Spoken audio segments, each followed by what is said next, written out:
26-year-old chartered accountant from Kerala died 4 months later into a job at EY. Anna Sebastian Perayil was working for EY at their Pune office and had joined the workforce on March 18th. She had an untimely death due to cardiac arrest in July.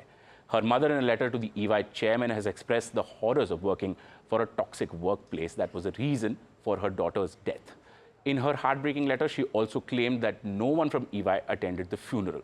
EY's response on her death has invited severe criticism on social media. The incident, of course, highlights the dangers of working for workplaces and cultures in India where there is extreme pressure on employees. Now, we are taking you through some of the big questions that need to be asked in this current case.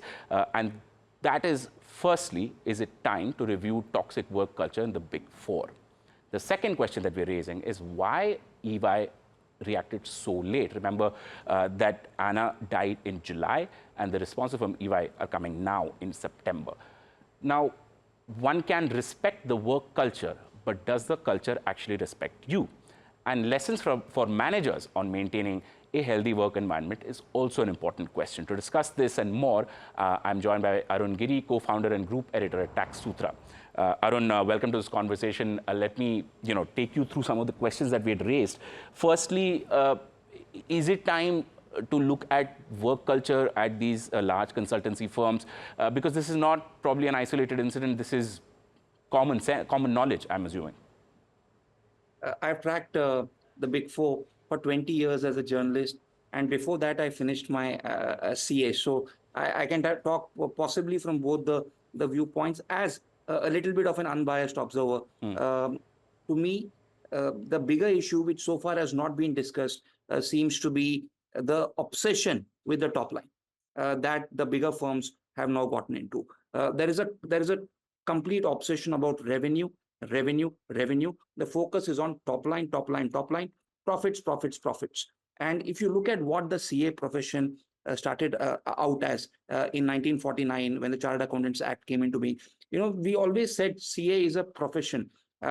In the last 10-15 years, there's been a tension between two schools of thought. One, whether CA is a profession or whether it's a business. And that, I think, has now been decisively resolved in favor of it being a business. And therefore, what you're seeing. Now, look at 20 years back, what was the top line of the Big Four firms in the country? Around 700 to 1,000 crores. And today, what is the top line? It's around 30,000 crores, if not more, in India.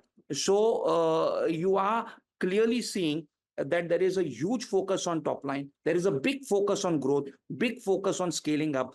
And therefore, if you have that sort of pressure at the top, it percolates down to the last employee. So I would say that if for a moment, if we look at the larger picture, to me, it seems that the focus and the obsessive focus on top line is what is one of the big changes that I have seen in the CA profession and in the larger firms over the last 10 to 15 years. Right, Arun. So tell us also, take us through some of the specifics here.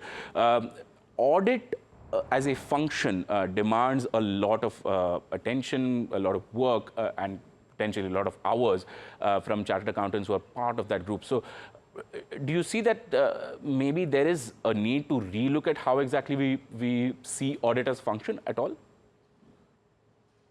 Audit is pressure because unlike tax, where the compliance season comes in September, October, November, the 2-3 months in a year when you have to file the returns, when you have to do the tax audit or the transfer pricing audit, here in audit, you have a quarterly pressure. You have the limited review, you have the annual audit. Therefore, the pressure is much more.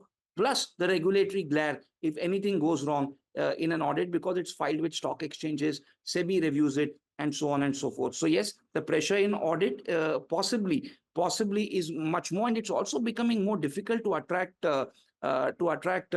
talent in audit because of the glare of the regulator. It's not easy now to attract talent in audit for even the larger firms. But there is one point, Vishwanathan, if I could bring it here, and which again has been missed out, I believe, in this entire debate. And it will be a good moment for us to even address this point. The fact that the CA profession the audit, tax, advisory profession has become an oligopoly. It's a fact that the big four, the big six, whatever you may call them, today have a dominant market share, and that has to be addressed. And that has to be addressed. I don't think by the regulator. I believe in a free market. It has to be addressed by the other firms. You have 96,000 CA firms in this country. If the top 4 or 6 firms are cornering 70 or 80% of the market share in terms of the revenue or the top line, then I think there is a structural problem.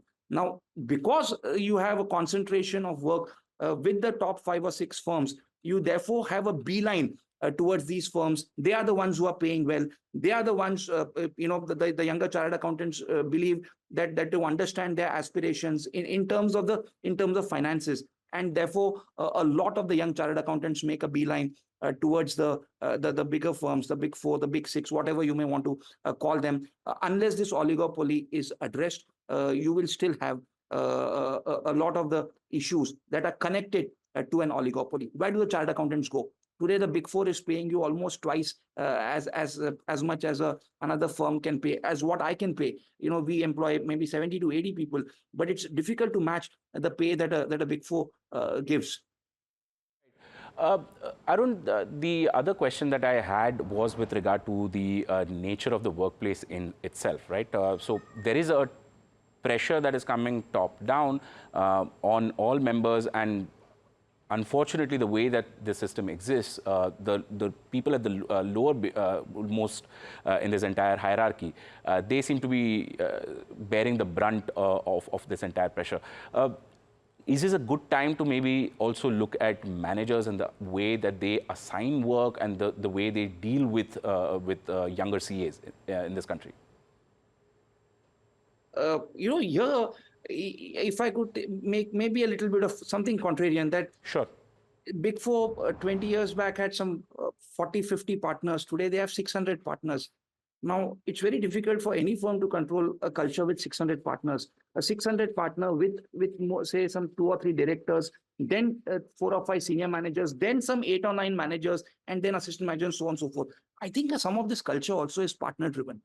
And this is where I think a lot of training needs to happen. At the partner level, you see in the US, where even CEOs of firms like Google have coaching, have individual coaching. I think a lot of the partners in the bigger setup, all of them need a lot more training, a lot more coaching, individual coaching on how to take care of their teams. I think it's a must. It's an absolute must. This has to be addressed at a partner level. Will be difficult to address at an organization level with 500 to 600 partners. I think some of the big fours have already crossed 600 partners.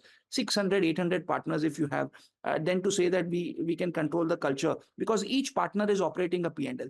Each partner is expected to bring in work in multiples of the money that he earns from the firm. So therefore, you have to look at a partner level, at a partner level approach rather than an organizational level approach alone.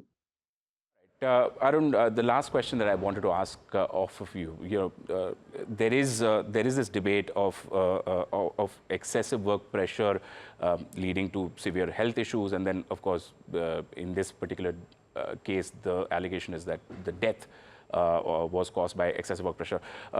I just wanted to get your opinion, because at the end of the day, chartered accountancy as a profession is also a high-pressure job. I mean, irrespective of the kind of work pressure that may come from the company, the job itself is a high-pressure role. Should we, as potential managers and potential employers, just completely, rethink the way that we put pressure on youngsters? We should rethink, but we won't. That's the fact. In India, we always have short memories. I'm at heart an election analyst, and I've always maintained that voters are forgiving in this country. So after 1 month, we'll be talking about something else. So we will not, but we should. Should we rethink the sort of pressure that we put? We absolutely should. But I also strongly believe that some of this culture is set right from the top. I think unless at in all these bigger firms, not just the big four, unless the culture changes at the top, I don't think there is much scope for change at the bottom level or at the manager level. You can't expect a change of culture starting from the manager level. This has to be driven right from the top, Vishwanathan. That's what I think. Do we need a change in culture? Do we need to rethink about the work pressure? Absolutely, yes. And I think somewhere there is a clear disconnect about the way the partners or the managers understand the Gen Z. The Gen Z is very, very different. Many of them have joined the workforce post-COVID. The aspirations are different. And I think there is a clear disconnect, a clear lack of understanding of what the Gen Z generation, that this generation is looking for. I think at all levels, including us, including me, I think we need to make a lot more effort to understand what this generation, what the youngster of today is looking for. Sure, Arun, thank you so much for joining us on this conversation and taking us through what your thoughts are in this matter. Arun Giri from Taxsutra.